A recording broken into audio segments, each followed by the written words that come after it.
ini aku akan memberikan tips bagi kalian bagaimana sih cara memanajemen keuangan dengan baik dan benar.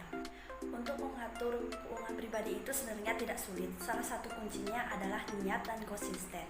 Kalian juga harus menetapkan skala prioritas yang mana perlu didahulukan dan mana yang perlu ditunda. Selain itu, sebaiknya kita tidak cuma memperhitungkan pengeluaran dan pemasukan setiap bulan, tapi juga belajar bagaimana keduanya tetap berjalan seimbang. Itu berarti kita harus terbiasa berdisiplin dalam membedakan yang mana kebutuhan dan yang mana keinginan. Pada saat pandemi seperti sekarang ini, banyak waktu untuk mengelola kembali keuangan, khususnya bagi kaum milenial, sebab kita dapat mengevaluasi gaya hidup dan kebiasaan berbelanja. Nah, di video kali ini aku akan memberikan tips bagaimana cara mengelola keuangan pada saat pandemi seperti ini.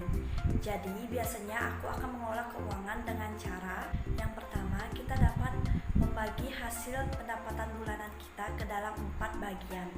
Bagian yang pertama, 50% dari pendapatan kita dapat gunakan untuk keperluan yang tidak bisa diganggu gugat, seperti contohnya membayar SPP, membeli kuota, dan lain-lain. Kemudian yang kedua yaitu kita dapat membagi 20% dari pendapatan kita untuk kita tabung.